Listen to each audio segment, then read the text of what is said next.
கர்த்தருக்கு ஸ்தோத்திரம். கர்த்தராகிய இயேசு கிறிஸ்துவின் இன்ப நாமத்தில் இனிய வாழ்த்துக்கள். இன்றைய தியானத்திற்காக ஜெபித்த பொழுது தேவன் தந்த வசனம் 2 நாளாகம புஸ்தகம் 20ஆம் அதிகாரம் 17ஆம் வசனம்.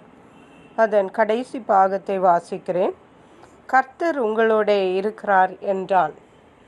நம்முடைய கர்த்தராகிய இயேசு கிறிஸ்து அவருடைய பிள்ளைகளாகிய நம்மோடு இருக்கிற தேவன்.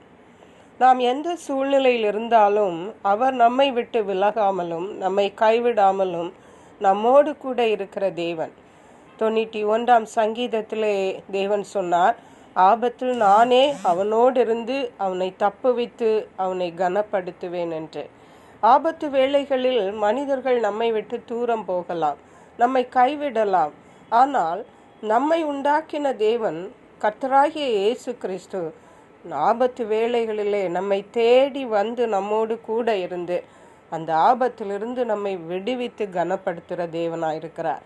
அப்படித்தான் இந்த 2 நாளாகமம் 20ஆம் அதிகாரத்திலே யோசபாத் என்ற ஒரு ராஜாவை பற்றி சொல்லப்பட்டிருக்கிறது.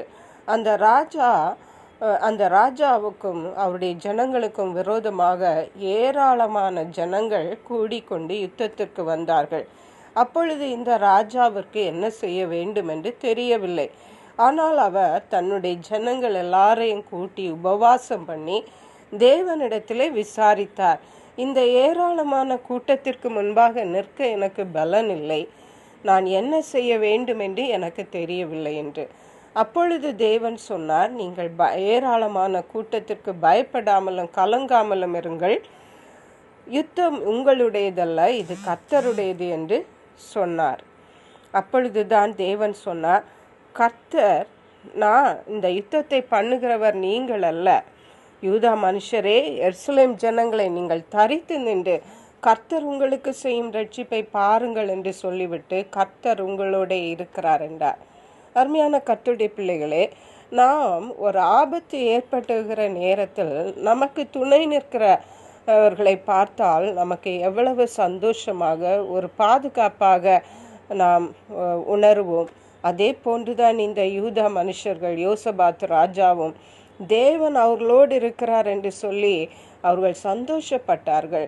அப்படியே தேவன் சொன்னதின்படியே அவர்கள் மறுநாள் காலையிலே தேவனை துதித்து பாட துவங்கின பொழுது கர்த்தர் தான் தூதனை அனுப்பி அந்த ஏராளமான ஜனங்களை எல்லாம் வெட்டி ஒருவருக்கொருவர் சண்டை பண்ணி அவர்கள் ஒருவருக்கொருவர் வெட்டி செத்து போனார்கள் என்று பார்க்கிறோம்.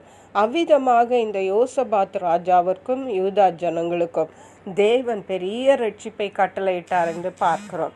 கர்த்தர் சொன்னது போலவே நீங்கள் சும்மா இருங்கள், இந்த யுத்தம் உங்களுடையதல்ல, இந்த யுத்தம் கர்த்தருடையது என்று சொல்லி கர்த்தரே அந்த யுத்தத்தை அவர்களுக்காக செய்து வெற்றியை கொடுத்தார் என்று பார்க்கிறோம். இன்றைக்கு நம்முடைய வாழ்க்கையில கூட ஏதோ பெரிய அல்லது ஏதோ பிரச்சனைகளினாலோ ஆபத்திலே நாம் மாட்டி இருக்கிறோம் என்றால் நாம் தெரிந்து கொள்ள வேண்டியது என்னவென்றால் கர்த்தர் நம்மோடு இருக்கிறார். ஆகவே நமக்கு அந்த ஆபத்திலிருந்து, அந்த பிரச்சனையிலிருந்து, அந்த தேவையிலிருந்து தேவன் நமக்கு ஜெயத்தை தருவார். ஆகவே கலங்காதிருங்கள், கர்த்தரை நோக்கி இன்னும் அதிகமாய் துதியுங்கள், ஜெபியுங்கள், விடுதலைகளை பெற்றுக்கொள்ளுங்கள். கர்த்தர் தாமே இந்த வார்த்தைகளை ஆசீர்வதிப்பாராக. ஜெபிப்போம். எங்களை கிருபையா நேசித்து பாதுகாத்து வழி நடத்துகிற எங்கள் அன்பின் தகப்பனே, ஆசீர்வதிக்கப்பட்ட இந்த நல்ல நாளுக்காக நன்றி. இந்த நாளிலும் இயேசுப்பா ஸ்தோத்திரம் ஆண்டவரே, கர்த்தர் உங்களோட இருக்கிறார் என்று யோசபாத்திற்கும் ஜனங்களுக்கும் சொன்னது போல இன்றைக்கு இந்த சத்தத்தை கேட்கிற உம்முடைய பிள்ளைகள் யாவருக்கும் நீர் சொல்லுகிறபடியால் நன்றி. கர்த்தர் எங்கள் ஒவ்வொருவரோடு கூட இருந்து எல்லா சூழ்நிலைகளிலிருந்தும் கர்த்தர் எங்களை விடுவித்து உமக்கன்று சாட்சிகளாக வைக்கப் போகிறபடியால் நன்றி. நன்றி பரிசுத்த ஆவியானவரே, துதி கன மகிமை உமக்கை செலுத்துகிறோம். மீட்பர் இரட்சகருமாகிய இயேசு கிறிஸ்துவின் இன்ப நாமத்தில் ஜெபிக்கிறோம் எங்கள் அன்புள்ள பரமபிதாவே. ஆமென். God bless you.